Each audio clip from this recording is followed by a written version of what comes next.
ನಮಸ್ಕಾರ ವೀಕ್ಷಕರೇ, ಮತ್ತೊಂದು ಹೊಸ ಮಾಹಿತಿಯೊಂದಿಗೆ ತಮ್ಗೆಲ್ಲರಿಗೂ ನಮ್ಮ ಒಂದು ಯೂಟ್ಯೂಬ್ ಚಾನಲ್ಗೆ ಸ್ವಾಗತ.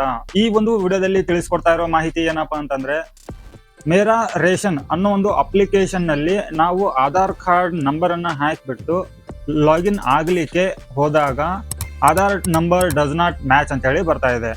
ಸೊ ಈ ಆಧಾರ್ ಡಸ್ ನಾಟ್ ಮ್ಯಾಚ್ ಅನ್ನೋದು ಬರ್ಲಿಕ್ಕೆ ಕಾರಣ ಏನು, ಯಾಕೆ ನಮ್ಮ ಆಧಾರ್ ಕಾರ್ಡಿಗೆ ಮೊಬೈಲ್ ನಂಬರ್ ಲಿಂಕ್ ಇದ್ರೂ ಕೂಡ OTP ಸೆಂಡ್ ಆಗ್ತಾ ಇಲ್ಲ.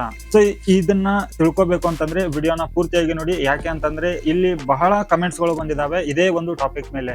ಸೊ ನಾನು ಹಿಂದಿನ ವಿಡಿಯೋದಲ್ಲಿ ತಿಳಿಸ್ಕೊಟ್ಟಿದ್ದೆ Aadhaar number does not match ಅಂತ ಹೇಳಿ ಬರ್ತಾ ಇದೆ. ಸೊ ಯಾರ್ದೆಲ್ಲ ಲಾಗಿನ್ ಆಗಿದೆ, ಲಾಗಿನ್ ಆಗದೇ ಇದ್ದವರು ಕಮೆಂಟ್ ಮಾಡಿ, ಲಾಗಿನ್ ಆದವರು ಕೂಡ ಕಮೆಂಟ್ ಮಾಡಿ ಅಂತ ಹೇಳಿ. ಸೊ ಬಹಳ ಜನರು ನನಗೆ ಕಮೆಂಟ್ ಮಾಡಿದ್ದಾರೆ. ಆ ಒಂದು ಕಮೆಂಟಿನ ಮುಖಾಂತರ ನಾನು ಕೂಡ ಇನ್ಸ್ಪೈರ್ ಆಗಿದ್ದೇನೆ ಈ ಒಂದು ಪ್ರಾಬ್ಲಮ್ಗೆ ಸೊಲ್ಯೂಷನ್ ಅನ್ನ ಹುಡುಕ್ಲಿಕ್ಕೆ. ಸೊ ನನಗೆ 100% ಈ ಒಂದು ಪ್ರಾಬ್ಲಮ್ಗೆ ಸೊಲ್ಯೂಷನ್ ಸಿಕ್ಕಿದೆ. ಆ ಒಂದು ಸೊಲ್ಯೂಷನ್ ಅನ್ನ ಈ ಒಂದು ವಿಡಿಯೋದಲ್ಲಿ ನಿಮ್ಗೆ ತಿಳಿಸ್ಕೊಡ್ತಾ ಇದ್ದೇನೆ. ಯಾರ ಆಧಾರ್ ಕಾರ್ಡ್ ನಂಬರ್ ಅನ್ನ ಹಾಕಿಬಿಟ್ಟು ಅಪ್ಲಿಕೇಶನ್ ಮುಖಾಂತರ ಲಾಗಿನ್ ಆಗುವಾಗ ಆಧಾರ್ ಡಸ್ ನಾಟ್ ಮ್ಯಾಚ್ ಅಂತ ಹೇಳಿ ಬರ್ತಾ ಇದೆಯೋ ಅವ್ರು ಕಂಪ್ಲೀಟ್ ಆಗಿ ನೋಡಿ. ಜೊತೆಗೆ ಯಾರದೆಲ್ಲ ಲಾಗಿನ್ ಆಗಿದೆಯೋ, ಲಾಗಿನ್ ಆದವ್ರು ಬಹಳ ಖುಷಿಯಿಂದ ಇರ್ತೀರಾ. ಯಾಕೆಂತಂದ್ರೆ ಅವರಿಗೆ ಈ ತರ ಒಂದು ಪ್ರಾಬ್ಲಮ್ ಬಂದಿರೋದಿಲ್ಲವಲ್ಲ, ಅದಕ್ಕೆ ಖುಷಿಯಾಗಿರ್ತೀರಾ. ನೀವು ತಿಳ್ಕೊಳ್ಳಿದನ್ನ ಯಾರ್ದೆಲ್ಲ ಈ ಒಂದು ಅಪ್ಲಿಕೇಶನ್ ಲಾಗಿನ್ ಆಗಿದೆಯೋ ಅವರು ಕೂಡ ಈ ಒಂದು ವಿಡಿಯೋನ ನೋಡಿ. ಯಾಕೆಂತಂದ್ರೆ ನಿಮ್ಮ ಅಕ್ಕಪಕ್ಕದವ್ರಿಗೂ ಕೂಡ ಈ ಒಂದು ಸಮಸ್ಯೆ ಬರ್ತಾ ಇರಬಹುದು. ಅದಕ್ಕೆ ನೀವೇ ಎಜುಕೇಟ್ ಮಾಡಿ ಅವ್ರಿಗೆ, ಈ ತರ ನಿಮ್ಮ ಒಂದು ದಾಖಲೆಯಿಂದ ಯಾಕೆ ಈ ತರ ಸಮಸ್ಯೆ ಬರ್ತಾ ಇದೆ ಅಂತ ಅನ್ನೋದನ್ನ ನೀವು ತಿಳ್ಕೊಳ್ಳಿ, ಪಕ್ಕದವ್ರಿಗೆ ಕೂಡ ತಿಳಿಸಿ.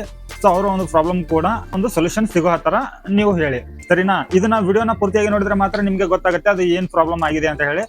ಸೊ ವಿಡಿಯೋನ ಶುರು ಮಾಡೋಣ ವೀಕ್ಷಕರೇ. ವಿಡಿಯೋನ ಶುರು ಮಾಡೋಕ್ಕೂ ಮೊದಲು ತಮಗೆ ಒಂದು ಸಣ್ಣ ರಿಕ್ವೆಸ್ಟ್, ನೀವು ನಮ್ಮ ಒಂದು ಚಾನಲ್ಗೆ ಹೊಸಬರಿದ್ರೆ ಚಾನಲ್ಗೆ ತಪ್ಪದೆ ಸಬ್ಸ್ಕ್ರೈಬ್ ಮಾಡ್ಕೊಳ್ಳಿ. ಇದೇ ತರ ಉಪಯುಕ್ತ ಮಾಹಿತಿಗಳು ನಿಮ್ಗೆ ನಿರಂತರವಾಗಿ ನೋಟಿಫಿಕೇಶನ್ ಬರ್ತಾ ಇರುತ್ತೆ.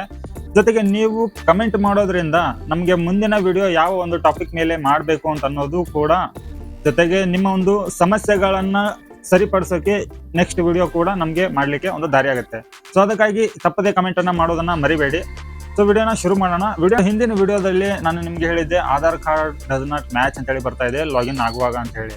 ಸೊ ಇದಕ್ಕೆ ಬಂದ ಒಂದು ಕಮೆಂಟ್ಸ್ ಗಳನ್ನ ಫಸ್ಟ್ ಓದೋಣ. ಯಾಕೆಂತಂದ್ರೆ ಆ ಒಂದು ಕಮೆಂಟ್ಸ್ ಇಂದ ನಾನೇ ಇನ್ಸ್ಪೈರ್ ಆಗಿದ್ದೇನೆ ಅಂತಂದ್ರೆ ನೀವು ಕೂಡ ಇನ್ಸ್ಪೈರ್ ಆಗ್ಲೇಬೇಕು. ಯಾಕೆಂತಂದ್ರೆ ಇದರಿಂದಾನೇ ನನಗೆ ಈ ಒಂದು ಪ್ರಾಬ್ಲಮ್ಗೆ ಸೊಲ್ಯೂಷನ್ ಹುಡುಕ್ಲಿಕ್ಕೆ ದಾರಿ ಆಯ್ತು, ಸರಿನಾ? ಹಿಂದಿನ ವಿಡಿಯೋದಲ್ಲಿ ಬಂದಿರುವಂತ ಕಮೆಂಟ್ಸ್ ಗಳಿದು. ಸೊ ಇದನ್ನ ಕರೆಕ್ಟ್ ಆಗಿ ಪೂರ್ತಿಯಾಗಿ ನೋಡಿ. ಯಾಕೆಂತಂದ್ರೆ ಇದರಿಂದ ತಿಳ್ಕೊಂಡ್ಬಿಟ್ಟು ನೆಕ್ಸ್ಟ್ ನಾನು 100% ಸೊಲ್ಯೂಷನ್ ಅನ್ನ ಕೊಡ್ತಾ ಇದ್ದೇನೆ. ಸೊ ನೋಡಿ, ನಾನು ಹಿಂದಿನ ವಿಡಿಯೋದಲ್ಲಿ ಅಪ್ಲೋಡ್ ಮಾಡಿದಾಗ ಆ ಒಂದು ವಿಡಿಯೋಗೆ ಬಂದಿರುವಂತ ಬಹಳ ಇಂಪಾರ್ಟೆಂಟ್ ಕಮೆಂಟ್ಸ್ ಗಳನ್ನ ಮಾತ್ರ ನಾನು ಇಲ್ಲಿ ಓದ್ತಾ ಇದ್ದೇನೆ. ಸೊ ಇದು ಸರಿಯಾಗಿ ಇದೆಯೋ ಇಲ್ಲೋ ಅಂತ ಹೇಳಿ ನೀವು ಕೂಡ ಜಡ್ಜ್ಮೆಂಟ್ ಮಾಡಿ. ಸೊ 100% ಸೊಲ್ಯೂಷನ್ ಅಂತೂ ಕೊಡ್ತೇನೆ ನಾನು. ಸೊ ಇಲ್ಲಿ ನಾನು ಇಂಪಾರ್ಟೆಂಟ್ ಇರುವಂತದ್ದು ಮಾತ್ರ ಓದ್ತೇನೆ.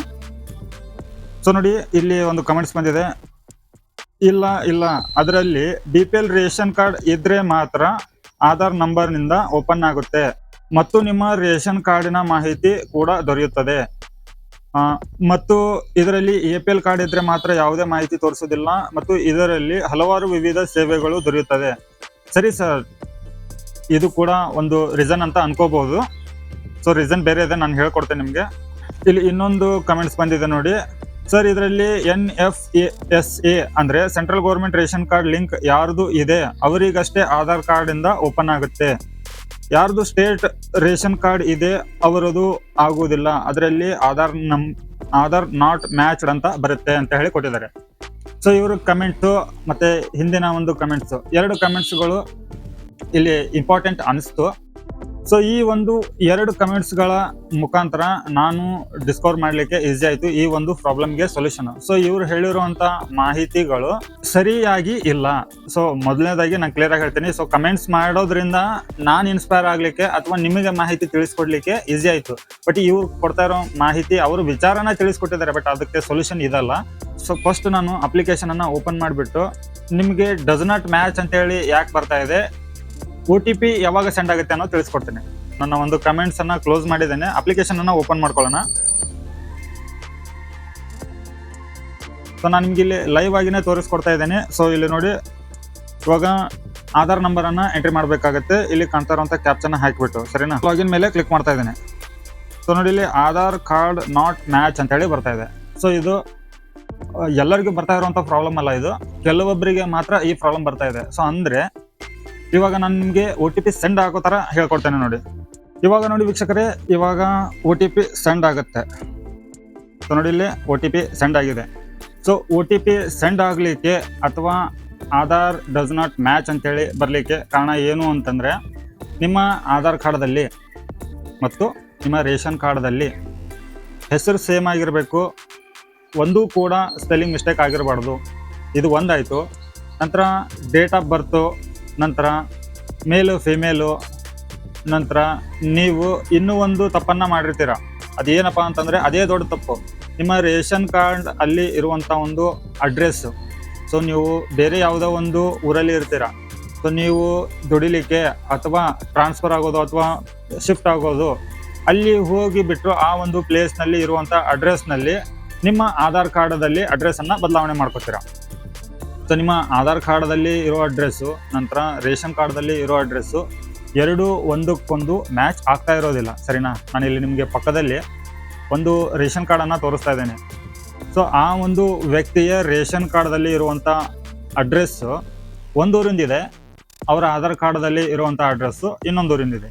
ಸೊ ಈ ಥರ ಇದ್ದಾಗ ಸೊ ಇಲ್ಲಿ ಈ ಥರ ಒಂದು ಪ್ರಾಬ್ಲಮ್ ಬರುತ್ತೆ, ಆಧಾರ್ ನಾಟ್ ಮ್ಯಾಚ್ ಅಂತೇಳಿ.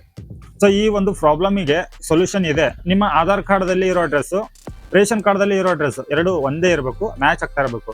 ಸೊ ಅದು ಎರಡು ಮ್ಯಾಚ್ ಆದರೆ ಮಾತ್ರ ಈ ಒಂದು ಅಪ್ಲಿಕೇಶನ್ ಲಾಗಿನ್ ಆಗುತ್ತೆ. ಸೊ ಯಾರಿಗೆಲ್ಲ ಈ ಒಂದು ಸಮಸ್ಯೆ ಬರ್ತಾ ಇದೆಯೋ, ಸೊ ಇವನ್ ನಿಮ್ಮದಷ್ಟೇ ಅಲ್ಲ, ನಂದು ಕೂಡ ಇದೇ ಪ್ರಾಬ್ಲಮ್ಮು. ಆಧಾರ್ ಕಾರ್ಡ್ದಲ್ಲಿ ಒಂದು ಅಡ್ರೆಸ್ ಇದೆ, ರೇಷನ್ ಕಾರ್ಡ್ದಲ್ಲಿ ಅಡ್ರೆಸ್ ಇದೆ. ಸೊ ಆಧಾರ್ ಕಾರ್ಡ್ದಲ್ಲಿ ನೀವು 100 ಸತಿ ಅಡ್ರೆಸ್ಸನ್ನು ಚೇಂಜ್ ಮಾಡ್ಕೋಬಹುದು. ಅದು 2 ರಿಂದ 3 ದಿನ, 15 ದಿನದಲ್ಲಿ, ತಿಂಗಳಲ್ಲಿ ಅಪ್ಡೇಟ್ ಆಗುತ್ತೆ. ಆದರೆ ರೇಷನ್ ಕಾರ್ಡ್ದಲ್ಲಿ ವರ್ಷ ಗಟ್ಟಲೆ ಕಾದ್ರೂ ಕೂಡ ರೇಷನ್ ಕಾರ್ಡ್ದಲ್ಲಿ ಅಡ್ರೆಸ್ ಅಪ್ಡೇಟ್ ಆಗೋದಿಲ್ಲ. ಸೊ ಅದಕ್ಕಾಗಿ ಬೆಟರ್ ನೀವೇನು ಅಪ್ಡೇಟ್ ಮಾಡ್ಕೋಬೇಕು ಅಂತಂದ್ರೆ ಆಧಾರ್ ಕಾರ್ಡಲ್ಲಿ ಇರುವಂಥ ಅಡ್ರೆಸ್ಸನ್ನು ರೇಷನ್ ಕಾರ್ಡ್ದಲ್ಲಿ ಅಪ್ಡೇಟ್ ಮಾಡ್ಕೊಳ್ಳಿ. ನಿಮ್ಮ ಒಂದು ಪ್ರಾಬ್ಲಮ್ಮು ಸೊಲ್ಯೂಷನ್ 100% ಲಾಗಿನ್ ಆಗುತ್ತೆ. ಸೊ ನಿಮ್ಮ ಮೊಬೈಲ್ನಲ್ಲಿನೇ ನೀವು ನಿಮಗೆ ಈ ಥರ ಪ್ರಾಬ್ಲಮ್ ಆದಾಗ ಬೇರೆ ನಂಬರ್ನ ಹಾಕಿಬಿಟ್ಟು ಚೆಕ್ ಮಾಡ್ಕೊಳ್ಳಿ.